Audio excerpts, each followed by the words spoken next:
कृष्णा, जय गौ माता, जय गोपाल। मेरे इस परिवार में एक बार फिर से आपका स्वागत, अभिनंदन। चलिए आज की चर्चा को आगे बढ़ाते हैं। तो मैं आज आपको बताने वाली हूँ, विशेष तौर पे जानकारी देने वाली हूँ कुंभ के बारे में। महाकुंभ जो लगता है, जो कि इस बार हरिद्वार में है, उसके बारे में। और जो वृंदावन में कुंभ लगता है, शायद उसकी जानकारी बहुत कम लोगों को होगी, मुझे भी नहीं थी। तो मैं आपको उसी वृंदावन में जो कुंभ लग रहा है उसके बारे में जानकारी दूंगी, और शाही स्नान की क्या क्या तिथियां हैं वो मैं आपको बताऊंगी। तो शुरुआत करते हैं, लेकिन उससे पहले यदि आपने मेरे चैनल को सब्सक्राइब नहीं किया है तो सब्सक्राइब कीजिए, बेल आइकन को प्रेस कीजिए, जिससे मेरी हर आने वाली वीडियो की नोटिफिकेशन आपको तुरंत मिले। वीडियो यदि आपको अच्छा लगता है तो उसे शेयर भी किया कीजिए, जिससे कि किसी और को भी इसकी जानकारी मिले और वो कुछ लाभ प्राप्त कर सके। जैसे कि मैं हमेशा कहती हूँ कि ज्ञान बांटने से बढ़ता है। तो आपके पास भी कोई ज्ञान की बात है या जिज्ञासा है तो वो आप अवश्य शेयर कीजिए। मैं भी संतों के मुख से जो सुन लेती हूँ या मुझे कुछ कोई नई चीज़ें पता चलती हैं तो मैं आपको वीडियो के माध्यम से शेयर करने की कोशिश करती हूँ। तो चलिए अब शुरुआत करते हैं कुंभ के बारे में। जैसे कि आप सभी लोग जानते ही हैं कि हर 12 साल के बाद पूर्ण कुंभ, जिसे महाकुंभ कहा जाता है, और हर 6 साल के बाद अर्ध कुंभ, हाँ, 4 जगहों पर लगता है। और इनमें 4 जगहें विशेष तौर पर हैं, प्रयागराज, हरिद्वार, उज्जैन और नासिक, जिनके बारे में आप सभी लोगों को मालूम है कि यहाँ पर कुंभ लगता है। मुझे भी वृंदावन में लगने वाले कुंभ की जानकारी हाल में ही प्राप्त हुई है, तो मुझे लगा कि आप तक ये बात ज़रूर पहुँचानी चाहिए, शेयर करनी चाहिए, क्योंकि मुझे लगता है कि बहुत सारे 70-80% लोगों को शायद वृंदावन में लगने वाले कुंभ के बारे में कोई जानकारी नहीं होगी।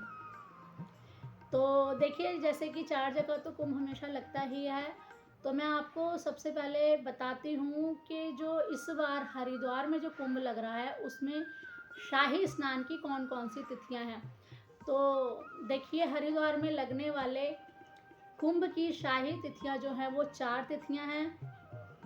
सबसे पहली तिथि है शाही स्नान की शिवरात्रि, यानी कि 11 मार्च, जो कि महाशिवरात्रि है, पहला स्नान है। दूसरा स्नान है 12 अप्रैल, सोमावती अमावस्या स्नान है, और 14 अप्रैल मेष संक्रांति, और चौथा शाही स्नान है 27 अप्रैल वैशाख पूर्णिमा। तो ये हरिद्वार में लगने वाले महाकुंभ में शाही स्नान की तिथियां हैं, जो कि 4 तिथियां हैं। अब मैं आपको वृंदावन में लगने वाले कुंभ के बारे में कुछ इतिहास बताने की कोशिश कर रही हूँ, जो कि मैंने सुना है। तो देखिए, मैं आपको बताऊं, जो वृंदावन में कुंभ लगता है, कुंभ मेला लगता है, वह लगभग 500 साढ़े 500 वर्ष पुराना है, ज़्यादा पुराना नहीं है। ये साधु संतों की यहाँ पर बैठक लगती थी, यानी कि जब हरिद्वार में कुंभ लगता है तो उससे पहले साधु संत यहाँ पर इकट्ठे होते हैं, एकत्रित होते हैं, और सारी अपनी जो भी व्यवस्थाएं होती हैं, या जिस तरीके से सुचारू रूप से स्नान आदि चल सके, कुंभ पर्व मनाया जा सके, वो सब यहाँ पर बैठकर वो बातें करते हैं। जैसे कि हम अपनी आम भाषा में गए तो मीटिंग होती है। तो ये वृंदावन में कुंभ जो लगने से पहले, हरिद्वार में जो कुंभ लगता है उसके लगने से पहले यहाँ पर वृंदावन में बैठक की जाती है, साधु संतों की बैठक होती है, जिसको कि अब इतने 500 सालों से इसको वृंदावन में कुंभ लगना कहा जाने लगा है। तो ये वृंदावन में कुंभ लगने लगा है जब भगवान गरुड़ अमृत कलश को लेकर, जब सागर मंथन से अमृत कलश निकला था और सुर और असुरों में युद्ध होने लगा था, छीना झपटी होने लगी थी, तो जब गरुड़ देव उस अमृत कलश को लेके भागे थे, तो जहाँ जहाँ पर जिस जिस स्थान पर अमृत कलश की बूंदें गिरी थी वहाँ पर कुंभ मेला लगता है, ये आप सब लोग जानते ही हैं। लेकिन वृंदावन में काली देह पर जो कदम का पेड़ है, उस पेड़ पर गरुड़ भगवान वहाँ पर जाकर कलश के कुंभ को लेकर बैठ गए थे। कहा जाता है वहाँ छुपाया था या वहाँ लेकर बैठ गए थे। तो इसलिए यहाँ पर भी वृंदावन में भी कुंभ मनाया जाता है, पर्व मनाया जाता है। इसीलिए काली देव पर जो ये कदम का वृक्ष है, जिसको आप लोगों ने दर्शन भी किए होंगे, ये कभी भी सूखता नहीं है, हमेशा हरा भरा बना रहता है। अब बताते हैं वृंदावन में जो कुंभ स्नान है, शाही तिथियां वहाँ की कौन सी हैं। तो शाही तिथियां वहाँ की 3 हैं और 16 फरवरी से 25 मार्च तक चलने वाला महाकुंभ पर्व 16 फरवरी को शुरू होगा ध्वजारोहण के साथ और परिक्रमा के साथ इसका शुभारंभ होगा, जो कि एकादशी, रंग भरनी एकादशी 25 मार्च को समापन की ओर जाएगा। ये भी जिस प्रकार से शुरू होगा परिक्रमा करने के बाद, उसी प्रकार से परिक्रमा करने के बाद ही समापन की ओर जाएगा। इसकी विशेष तिथियां जो हैं शाही स्नान की वृंदावन के कुंभ की, वो 3 तिथियां हैं, जो कि मैं आपको उसके बारे में भी बता देती हूँ।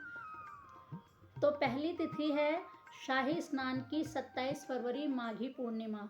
दूसरी है फागुन कृष्ण पक्ष 9 मार्च की, जो दूसरा शाही स्नान होगा। और तीसरी तिथि है 13 मार्च अमावस्या। ये 3 तिथियां हैं शाही स्नान वृंदावन कुंभ पर्व की। बाकी ये कुंभ 16 फरवरी से लेके 25 मार्च तक चलेगा ही चलेगा। तो मैंने आपको वृंदावन में होने वाले कुंभ के बारे में कुछ बातें और तिथियां बताई, जो संतों ने कहा कब से शुरू हुआ है, इसका क्या पीछे से कहानी है, या जो भी जानकारी थी मेरे पास वो मैंने आपको देने की कोशिश की।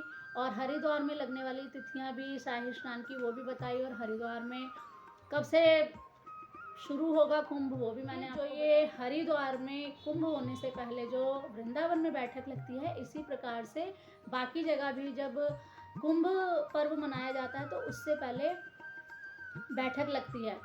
जैसे कि प्रयागराज में जब कुंभ लगता है तो वाराणसी में बैठक लगती है, हरिद्वार की कुंभ की वृंदावन में लगती है, उज्जैन में जब कुंभ पड़ता है तो इंदौर में इसकी बैठक लगती है, और नासिक में जब कुंभ पड़ता है तो इसकी बैठक पंचवटी, वहीं नासिक के पास ही एक पंचवटी स्थान है, वहाँ पर बैठक लगती है। बैठक का मतलब मीटिंग समझ लीजिए आप, आम भाषा में तो शायद समझने में ज़्यादा अच्छे से आ पाए। तो इस प्रकार से बैठक लगती है, पूरी भूमिका बनाई जाती है कुंभ के स्नान की और कुंभ पर्व को किस तरीके से मनाया जा सके। तो ये एक छोटी सी जानकारी थी, मुझे लगता है ये बहुत महत्वपूर्ण जानकारी थी जो कि मैंने आपको दी। मुझे वृंदावन के कुंभ के बारे में बिल्कुल भी नहीं मालूम था, मुझे अभी थोड़े दिन पहले ही पता चला कि वृंदावन में कुंभ भी लगता है, और मुझे लगा आपसे शेयर करना चाहिए क्योंकि इसके बारे में किसी को शायद ही जानकारी हो। यदि आपको जानकारी है, यदि आप जानते हैं पहले से, तो आप मुझे ज़रूर बताइए, और वीडियो को लाइक ज़रूर कीजिए, शेयर भी ज़रूर कीजिए, क्योंकि ये जानकारी बहुत महत्वपूर्ण है। सनातन धर्म को फैलाइए, विस्तार कीजिए, इसकी रक्षा कीजिए। सनातन धर्म की रक्षा आप करेंगे तो धर्म आपकी रक्षा करेगा। गौ माता से सभी प्रकार से, किसी भी प्रकार से जुड़े रहिए, गौ माता की सेवा कीजिए, भजन कीजिए। तो आपको बसंत पंचमी और वृंदावन में चल रहे होने वाले कुंभ स्नान की, कुंभ पर्व की, और हरिद्वार में होने वाले कुंभ की अनंत अनंत कोटि कोटि हार्दिक शुभकामनाएं और बधाई। तो बस आज के लिए इतना ही। मिलती हूँ नई वीडियो में नई जानकारी के साथ। तब तक के लिए राधे राधे, जय श्री कृष्णा, जय गौ माता, जय गोपाल।